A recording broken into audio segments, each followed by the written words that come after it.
भाई आप जवाब देंगे क्या? ये बटेंगे तो कटेंगे सही है क्या? आप सहमत हैं इससे? हिंदू बटेगा तो कटेगा? देखिए, जो बांटने की, काटने की, पीटने की, मारने की कोई भी बात करता है तो वो संविधान के हिसाब से, मेरे हिसाब से ठीक नहीं है। जहाँ तक बातें भी सुप्रिया जी कह रही हैं, हम तो हमारा बड़ी अच्छी आपस में केमिस्ट्री है और बड़ा रेस्पेक्ट करते हैं एक दूसरे को, और लोगों की तरह हम खटास में तो बोल नहीं सकते, बड़े प्रार्थना के साथ कह रहे हैं। जो कह रहे हैं हम पिछड़ों की और दलितों की बात करते हैं, इनकी पार्टी में तो माननीय राहुल गांधी जी ने खुलकर के बयान दिया है कि जब मैं छोटा था तो मैं प्राइम मिनिस्टर ऑफिस जाता था, मुझे महसूस होता था कि पिछड़ों के साथ और दलितों के साथ ठीक नहीं हुआ। और जब माननीय मनमोहन सिंह जी प्रधानमंत्री थे, अपनी दादी के समय में भी, पिताजी के समय में भी, मनमोहन सिंह के समय में भी, तो अब उनको समझ आया है कि दलितों के लिए और पिछड़ों के लिए वाकई कुछ करना चाहिए, इसलिए वो बात उठा रहे हैं। तो एडमिट फैक्ट है, कांग्रेस ये एडमिट करती है कि ज़्यादातर समय में करीब 50-55 सालों में दलितों का और पिछड़ों का हक नहीं मिला, वोट ले ली, शोषण हुआ, और ये एडमिट फैक्ट है। और मानक जी, पिछड़ों की और दलितों की आवाज़ जो बाबा अंबेडकर साहब ने उठाई, इस देश में माननीय प्रधानमंत्री आके कहते हैं, आशुतोष जी बैठे हैं, मैं इनको बहुत पसंद करता हूं, ये हमेशा पिछड़ों की और दलितों की बात को जोरदार तरीके से उठाते हैं। और इस देश के माननीय प्रधानमंत्री भी आके देश के सदन में आके कहते हैं, मैंने इतने पिछड़े मिनिस्टर बनाए, इतने दलित मिनिस्टर बनाए, और उनकी नकल करके आज अगर ये पिछड़ों की और दलितों की बात करते हैं तो मेरे हिसाब से आज भी अच्छी बात है, क्योंकि देर आए दुरुस्त आए। और अब भी अगर पिछड़ों की और दलितों की बात करते हैं तो ये बहुत अच्छी बात है। जो आरक्षण की बात इन्होंने की, तो वो तो माननीय राहुल गांधी जी विदेश में जाके बोलते हैं कि कुछ समय के बाद जब सब बराबरी पे आ जाएंगे तो हम आरक्षण को उस समय खत्म करेंगे। तो भाई, आरक्षण खत्म करने की बात तो केवल सो कॉल्ड इंडिया गठबंधन की झूठ मत बोलिए राहुल गांधी जी के बारे में। आप राहुल गांधी जी के बारे में झूठ मत बोलिए, झूठ मत फैलाइए, फेक न्यूज मत फैलाइए। मैं फेक न्यूज का आपका पर्दाफाश करूंगी अगर आपने झूठ बोला राहुल गांधी जी के बारे में। झूठ मत बोलिए, माफी मांगिए, झूठ मत बोलिए नेशनल टीवी पर। गलत बात। मलूक नागर जी, इस उम्र में झूठ नहीं बोलना चाहिए, गलत है।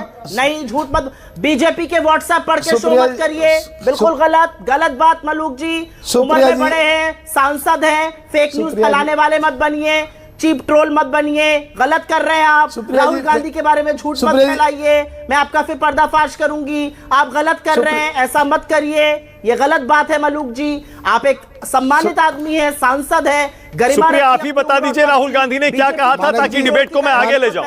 आप ही बता दीजिए क्या कहा। मानक जी एक सेकंड रुकिए, मानक जी एक सेकंड रुकिए प्लीज। पहले मैं बताऊंगा। मानक जी ऐसे नहीं है, मानक जी ऐसे क्यों? अच्छा ठीक है, मलूक भाई बोलिए। शुक्रिया, मैं आपको मौका देता हूं उसके बाद आप बोलिए। मलूक भाई बोलिए। गलत बात एकदम, मानक जी। हाँ देखिए, मैं बिल्कुल ना तो झूठ बोलना चाहता हूं, ना दूसरे लोगों की तरह बीच में एनक्रोचमेंट करना चाहता हूं। और पर्दाफाश से, सुनो, पर्दाफाश से हम डरते नहीं है, पर्दा को फाश करिए, ये पर्दा को खोलिए।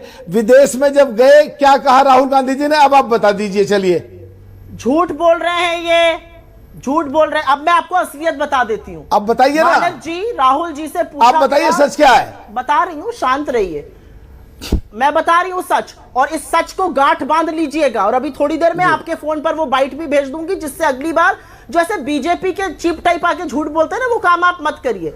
आप कहां, आप तो पिछड़ों की लड़ाई लड़ते थे, गलत पार्टी में शामिल हो गए, गलत लोगों के साथ खड़े, लेकिन झूठे मत बनिए। मैं बताती हूँ, राहुल गांधी जी से पूछा गया। नहीं, मैं अभी सुनो, मैं अभी भी पिछड़ों की दलितों की लड़ाई बढ़िया लड़ता हूँ, कांग्रेस से बढ़िया लड़ता हूँ। अब प्लीज।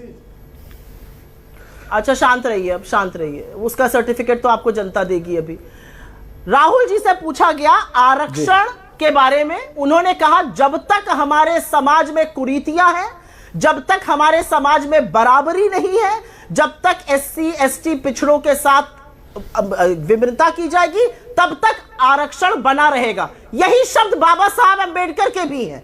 बीजेपी ने इसको तोड़ मरोड़ के किया, राहुल गांधी जी आरक्षण खत्म करेंगे। अरे राहुल गांधी जी आपको घुटनों पर लाकर आपसे जातिगत जनगणना करने वाले हैं। वो तो डंका पीट कर बोलते हैं मैं 50% आरक्षण। ओके, अब मलूकनगर की बारी। अब मलूकनगर बोलिए। गांधी जी के बारे में मलूकनगर, अब अपनी बात पूरी करिए। क्या बात है भाई? बोलिए मलूक भाई, झूठ बोलते हैं ये लोग। बोलिए। देखिए मानक जी सुप्रिया जी बढ़िया पत्रकार रही हैं और हमारी बड़ी बढ़िया आपस में बड़ी बढ़िया केमिस्ट्री है। आप पूरे 5 साल का 17वीं लोकसभा का रिकॉर्ड उठाइए और सारे 49 के 49 सांसदों का एक तरफ और मेरा मलूकनगर का एक तरफ, अगर पिछड़ों की और दलितों की 49 के 49 लोगों ने मेरे बराबर मुद्दे उठाए हो तो सार्वजनिक रूप से माफी मांगूंगा। कॉन्स्टिट्यूशन ला के दो। और अगर मेरे से 5वां हिस्सा भी किसी एमपी ने नहीं उठाया हो पिछड़ों का और दलितों का, बात करते हैं पिछड़ों की और दलितों की आकर के, और हम लेडीज के नाते बड़ी रेस्पेक्ट करते हैं, तो इनको भी ध्यान रखना चाहिए कि गरिमा से बाहर शब्दों का प्रयोग ना करें। नहीं तो जो दूसरे लोग करते हैं हम करना नहीं चाहते, क्योंकि हम शालीनता से अपनी बात कहना चाहते हैं। और आशुतोष जी हैं जो एनडीए की विचारधारा के हमेशा खिलाफ बोलते हैं, लेकिन हम इनकी तारीफ, मुझे खत्म करने दीजिए प्लीज। आप बीच में इंटरफीरियर मत करिए। आप बीच में बोलिए प्लीज। देखिए हमेशा एनडीए के आशुतोष जी विचारधारा के खिलाफ बोलते हैं, लेकिन हम इनके जबरदस्त प्रशंसक हैं, क्योंकि ये पिछड़ों की और दलितों की तारीफ करते हैं तो एनडीए की ऑटोमेटिक तारीफ हो जाती है, क्योंकि एनडीए पिछड़ों का दलितों का पक्षधर है। चौधरी चरण सिंह जी की विचारधारा जैन जी लेके पूरे देश में घूम रहे हैं।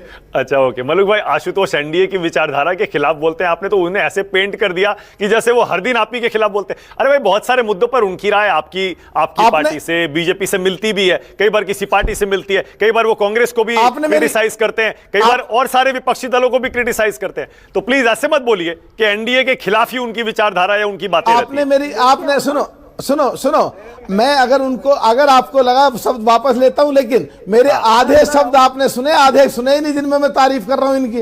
अच्छा ठीक है ओके।